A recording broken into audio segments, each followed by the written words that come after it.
दायां अलिंद और ये हमारा दायां नीले। यहाँ पर हमारा है बायां अलिंद और बायां नीले। अगर हम इसको चाहें तो हम इसको घुमाकर फ्रंट से भी देख सकते हैं। देखिए फ्रंट से हमारा हार्ट ऐसा दिखता है। वेलकम बच्चों, हम सॉल्व कर रहे हैं विज्ञान भारती सेकंड कक्षा 7 अभ्यास कार्य पुस्तिका। ये हमारी न्यू सेशन 2024 एंड 25 की बुक है। इसके पहले के सारे चैप्टर्स हमारे चैनल पर अपलोड हो चुके हैं। अगर आप उन्हें देखना चाहते हैं तो आप मेरे चैनल इजी विज्ञान यूपी बोर्ड को सर्च करिए और साथ में प्लेलिस्ट पे जाइए, वहां पर आप अभ्यास कार्य पुस्तिका में जाएंगे, आपको सभी वीडियोस मिल जाएंगे। इसके साथ ही मैं यहाँ आई बटन में उस वीडियोस के लिंक लगा रही हूँ, आप यहाँ पर क्लिक करके डायरेक्ट सारे वीडियोस को ले सकते हैं बच्चों। चलिए आगे बढ़ते हैं। इकाई 9 जंतुओं एवं पौधों में परिवहन। मनुष्य में परिसंचरण तंत्र किससे मिलकर बना होता है? उन्हें गोले में लिखिए। तो हमें परिसंचरण तंत्र के बारे में लिखना है इस गोले में, ठीक है। तो देखिए परिसंचरण तंत्र 3 चीजों से मिलकर बना है, हृदय, रुधिर और रुधिर वाहिनियां।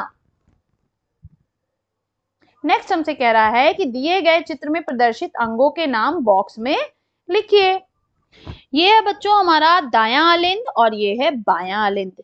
ये है दायां नीलय और ये है बायां नीलय। अब होता क्या है बच्चों, अक्सर मेरे क्लास के बच्चे मुझसे ये पूछते हैं कि मैम इस तरफ क्यों बायां लिखा है और इस तरफ क्यों दायां लिखा है, जबकि दायां तो इधर होना चाहिए और बायां इधर होना चाहिए। तो इसका आंसर देने के लिए मैं बहुत सिंपल तरीका बता रही हूँ कि आप अपने सामने अपने फ्रेंड को खड़ा कीजिए। तो यहाँ पर बच्चों आप देख पाएंगे कि जब आपका फ्रेंड आपके सामने होगा तो उसका बायां हाथ आपके दाएं हाथ की तरफ होगा। तो सेम चीज है, ये जो हार्ट का फिगर है ये हम सामने से देख रहे हैं, ठीक है। अब इसी फिगर को मैं आपको 3D में दिखाना चाहती हूँ, एक सेकेंड। देखिए बच्चों यहाँ पर हमें हार्ट का 3D इमेज दिखाई दे रहा है, दायां अलिंद और ये हमारा दायां नीले। यहाँ पर हमारा है बायां अलिंद और बायां नीले। अगर हम इसको चाहें तो हम इसको घुमाकर फ्रंट से भी देख सकते हैं। देखिए फ्रंट से हमारा हार्ट ऐसा दिखता है, जबकि अंदर से बच्चों हमारा हार्ट ऐसा दिखता है, ठीक है। तो अब आप इसको और थोड़ा जूम करके देखना चाहेंगे तो इस तरह से आपको दिखाई देगा। देखिए ये वाला हिस्सा हमारा हो गया दायां अलिंद और ये वाला हिस्सा हो गया बायां अलिंद। ये वाला हो गया दायां नीले और ये वाला हो गया बायां नीले।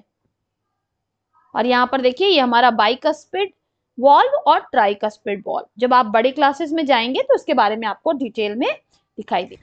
नेक्स्ट क्वेश्चन बच्चों हमसे कह रहा है कि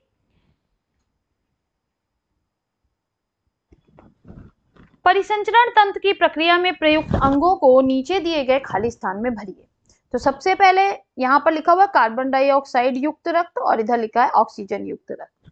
तो कार्बन डाइऑक्साइड युक्त रक्त क्या होता है, शरीर के सभी अंगों से दाएं अलिंद में जाता है, दाएं अलिंद से ये दाएं नीले में जाता है और यहाँ से फिर ये फेफड़े में जाता है, जहां से ये ऑक्सीजन युक्त रक्त बन जाता है।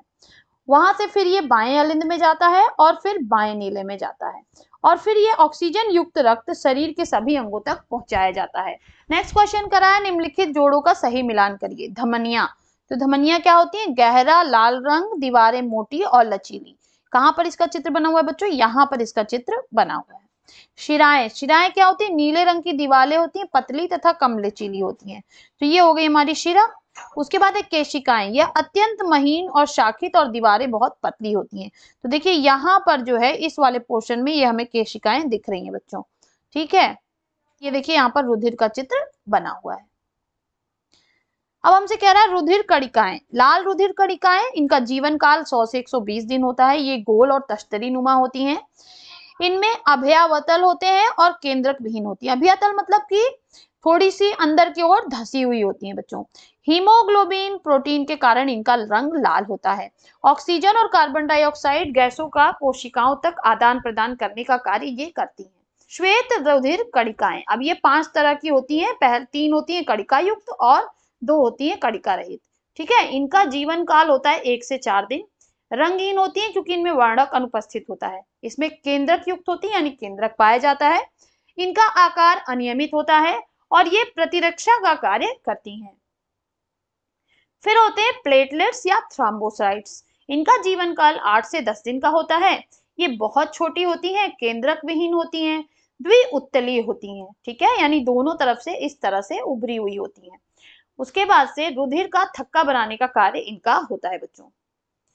हमसे कह रहा है नेक्स्ट क्वेश्चन, निम्नलिखित में सही कथन पे सही और गलत कथन पे गलत का चिन्ह लगाइए। लाल रुधिर कणिकाओं का कार्य प्रतिरक्षा का होता है, तो ये गलत है। श्वेत रुधिर कणिकाओं का होता है। श्वेत रुधिर कणिकाओं का कार्य प्रतिरक्षा का होता है, बिल्कुल सही है। श्वेत रुधिर कणिकाएं केंद्रक युक्त व अनियमित आकार की होती हैं, बिल्कुल सही है।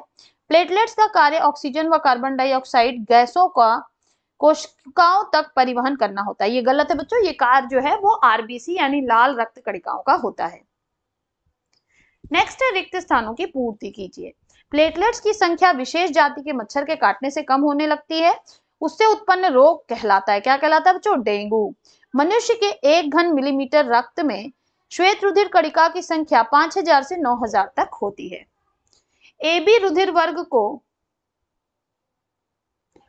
कहते हैं, क्या कहते हैं बच्चों? सर्वग्राही, क्योंकि ये सभी रुधिर वर्गों से रुधिर ले सकता है, इसीलिए हम इसे सर्वग्राही रुधिर वर्ग कहते हैं। ओ रुधिर वर्ग को डैश कहते हैं, क्या कहते हैं? सर्वदाता, क्योंकि ये सभी ब्लड ग्रुप्स को रुधिर दे सकता है, इसलिए से सर्वदाता कहते हैं। जड़ों द्वारा अवशोषित जल एवं खनिज लवण को घोल के रूप में तनों से होते हुए पत्तियों तक पहुंचाता है, कौन पहुंचाता है बच्चों? जाइलम। फिर कह रहा है पत्तियों में निर्मित भोजन डैश द्वारा घोल के रूप में पौधे के समस्त भागों में पहुंचता है, किसके द्वारा? फ्लोएम। तो हम याद रखेंगे फा से फ्लोएम, फा से फूड और ज से जाइलम, ज से जल। यहाँ पर बच्चों हमारा ये चैप्टर भी समाप्त होता है, फिर मिलेंगे नेक्स्ट वीडियो में। तब तक के लिए पढ़ते रहिए, आगे बढ़ते रहिए। बाय बाय बच्चों।